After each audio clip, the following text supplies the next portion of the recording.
سلام. تو این قسمت می‌خوایم محیط توسعه‌مون رو آماده کنیم و اولین پروژه‌مون رو بزنیم.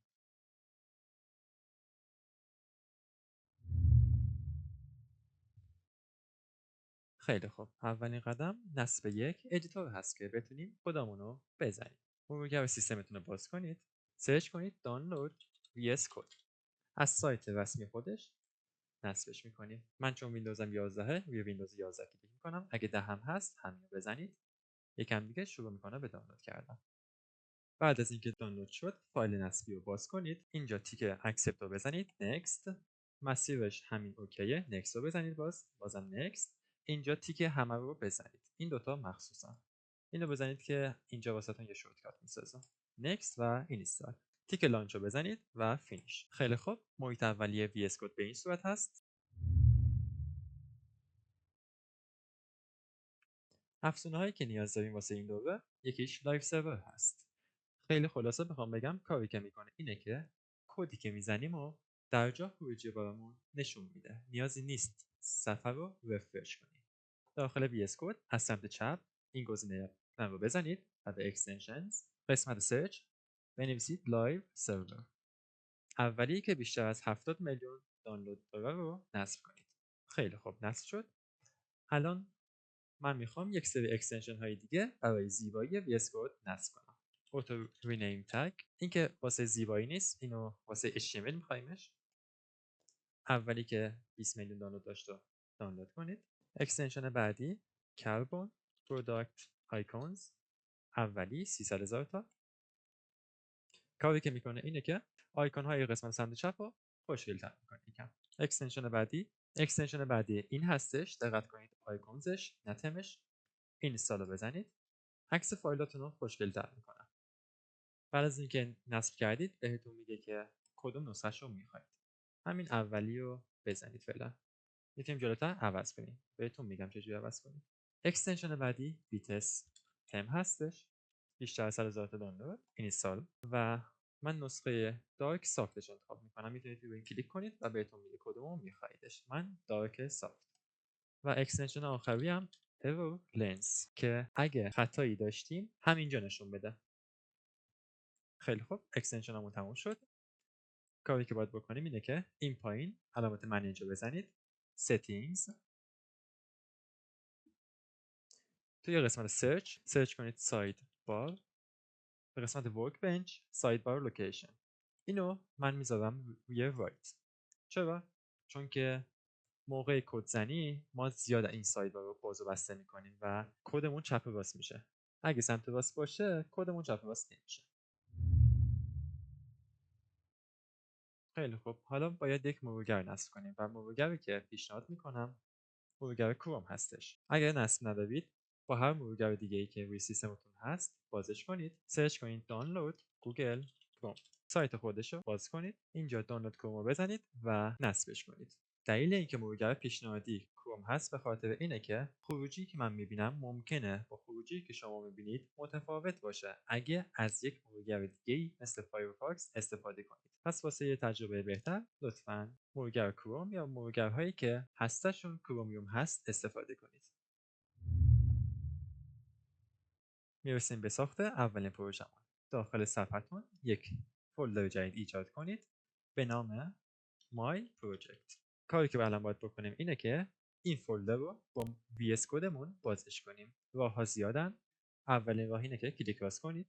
اگه ویندوزتون 11 باید برید قسمت Show More Options Open with VS Code. اگر موقع نصب دوتا تیک رو زده باشید Open with VS Code میاد. اگه نزده باشید نمیاد. راه دوم به این صورته که VS Code رو باز کنید و فولدری که میخواید باز شه رو بگیرید و بکشید اینور. ول کنید و فولدرتون با VS Code باز میشه. خیلی خوب. اولین کاری که میکنیم اینه که یک فایل HTML میسازیم. اینجا روی نیو فایل کلیک میکنیم. اسم صفحمون رو انتخاب میکنیم. مثلا home نقطه HTML با پسوند HTML. خیلی خوب. میتونیم اینجا نیو فولدر هم بسازیم. پوشه های جدید مثلا assets و داخل این پوشه های دیگه ای مثل images. میبینید پوشه های تو درتون رو چجوری نشون میده. کاری که ازتون میخوام بکنید اینه که برید داخل setting سرچ کنید قسمت user سرچ کنید. ببین فرق ورک اسپیس و یوزر اینه که داخل ورک اسپیس هر تنظیماتی رو عوض کنید فقط داخل این پوشه اعمال میشه. یعنی وی اس کدتون هر وقت داخل پوشه اعمال پروژکت باز کردید اون تنظیمات اعمال میشه. ولی یوزر میشه کلی، یعنی هر جا وی اس کدتون رو باز کنید این تنظیمات اعمال میشه. سرچ کنید کامپکت فولدینگ، گزینه اکسپلورر کامپکت فولدرز رو تیکش رو بردارید. به این صورت نمایش داده میشه. اگر اکستنشن هایی که نصب کردم شما نصب کرده باشید آیکون هاتون به این صورت تغییر. اگه خوشتون نمیاد میتونید تاب اکستنشن رو باز کنید و این اکستنشن رو باز کنید set فایل آیکون. میتونید اینو بزنید اینجا، میتونید انتخاب کنید که به چه صورت باشه. من لتر رو انتخاب میکنم و اینتر. واسه عوض کردن تمتونم یا میتونید بیاید اکستنشنز و اگه تم دیگه ای میخواید میتونید نصب کنید. اگه تمی که من نصب کردم و شما نصب کردید کلیک کنید set color تم، میتونید عوض کنید و یا هر جا که هستید میتونید دکمه F1 رو بزنید اینجا سرچ کنید تم و color تم. اینو که انتخاب میکنید هر تمی که پیش‌فرض وی اس کد هست و واسه بقیه تم های پیش‌فرض وی اس کدن، ولی این تم که با ویتس شروع میشه تمیه که ما خودمون نصب کردیم. خیلی خوب، فایل home.html رو باز میکنیم و ساختار اولیه HTML رو میسازیم. همونطور که گفتم هیچ کدی نیاز نیست حفظ کنید، فقط کافیه از شورتکات ها استفاده کنید. کلیدهای ترکیبی شیفت و 1 رو بزنید تا یک علامت تعجب بنویسه و اینتر رو بزنید. ساختار اولیه HTML واسهتون ساخته میشه.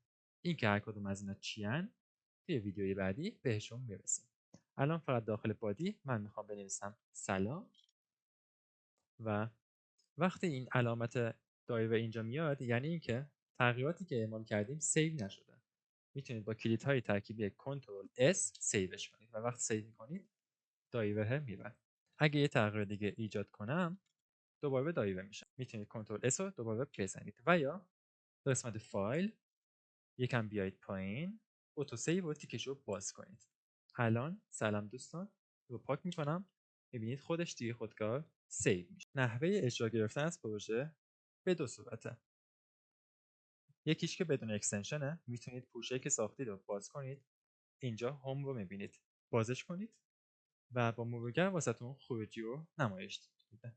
میتونید با کلیدهای ترکیبی کنترل و مثبت سایتتون رو زوم کنید و بعد از ایجاد هر تغییر سلام دوستان ما نیازه که بیایم مرورگرمون رو رفرش کنیم که تغییرات رو ببینیم.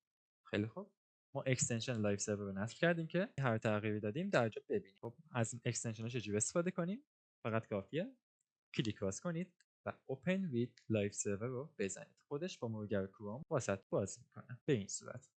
حالا اگه بخوایم هر تغییری رو بدیم سلام دوستان رو پاک میکنم، در جا تغییر رو میبینید. اگه تغییر رو ندیدید به کنترل اس بزنید. خیلی خوب، اینم از این قسمت. توی قسمت بعدی با تگ های پایه HTML آشنا میشیم. اگر این سبک ویدیوها رو دوست دارید کانال رو سابسکرایب کنید تا از ویدیوهای بعدی با خبر بشید.